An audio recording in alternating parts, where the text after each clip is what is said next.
It's a bonus edition of the Book Club for Kids. Hi, I'm Kitty Feldy. Last week, we discussed Arthur Slade's novel, Flickers, and this week we continue the conversation. So, Arthur, first of all, the kids in Lethbridge were thrilled to read a book set in their own hometown, but kind of disappointed that you only set one chapter there, and the rest of Flickers is set in Southern California. I feel bad now that I've hurt their feelings. I understand what they feel because, of course, I come from an even smaller place than Lethbridge. So I totally understand the feeling because I did write a whole book about the place I came from, but I only wrote a few chapters about Lethbridge. Now I'm feeling horrible about it. But I knew that they had to go from this smaller place to the bigger place, and so. It was really a question of how long could you talk about them being children, and it was really only the first 3 or 4 chapters that was just enough. I actually had more. It got cut out by my editors, so blame my editors.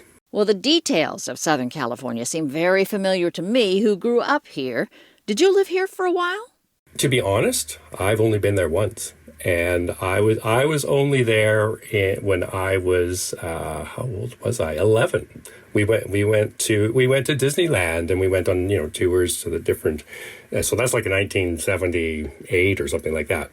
But I think Hollywood and California are so much a part of everybody's imagination because we see it all the time. It's just like the first time I went to New York. It's like, oh, I thought it was going to be so surprising to me, and it is surprising, but it's also I've seen every street here. It's all familiar to me, and so. I think there's it's a high compliment to me that you living there felt like I was writing about your place as opposed to somebody looking and going, oh, you're getting everything wrong. That means that I did my research right. Was there a movie industry in Canada back in the days before talkies? There was. I think that was one of the interesting things that I didn't really know about because I've always thought about Hollywood as always being movies. They all came from there. But it was back in that time, I'm more around, 1912 to 1920 or so, that the movies were from all around the world. And because they were silent films, they could come from anywhere because you just add the words later. It didn't really matter. What really changed it, and Canada had some, I can't think of the names of the popular Canadian movies, but they were being made there because there's lots of things to make films about and to shoot because there's all sorts of, interesting background. But what really changed it was the war, World War I, and then later World War II. World War I destroyed Europe, destroyed the theaters and the whole film industry, but Hollywood wasn't destroyed, and that's when it really started to rise up. So yeah, there was a film industry in Canada, and there still is now.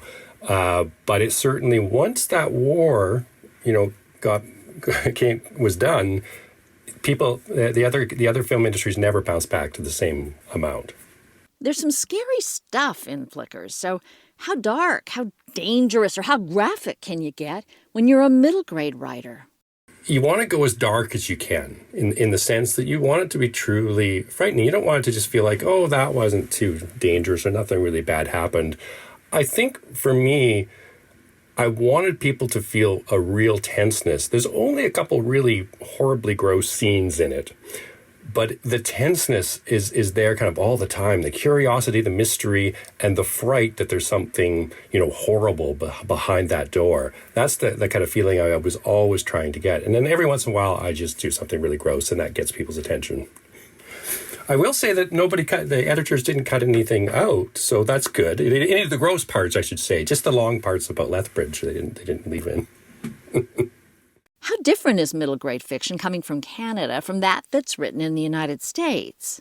Sometimes it's very similar because we have similar provinces. You think I'm here in Saskatchewan, then that's perhaps like Montana. Well, we're right on the edge of Montana, so very similar kind of things that we write about.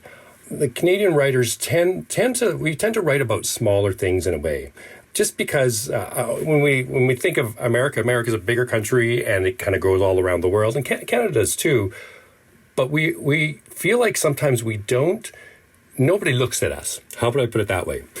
Again, this is partly to do with Hollywood, right? Because when you look at movies, it's whatever Hollywood wants to shine its light on. In Canada, if you're writing a middle grade book, then you kind of feel an extra pleasure about writing about your own place. And so that's why I loved writing about Lethbridge. I like writing about my hometown of Tompkins, and I'll even write about Moose Jaw, where I was born, partly because Moose Jaw is one of those names that everybody recognizes for some reason, even though they don't even know where it is. But I get a joy out of that I don't think an American writer would have the same thing, where they would go, oh, if you're writing about Los Angeles and you're an American writer, well, everybody knows Los Angeles. But if you write about Moose Jaw or Medicine Hat, I mean, who knows those places? Thanks, Arthur. We have interviews with dozens of other writers at our website, bookclubforkids.org, on our Writers on Writing page. I'm Kitty Feldy. Thanks so much for listening.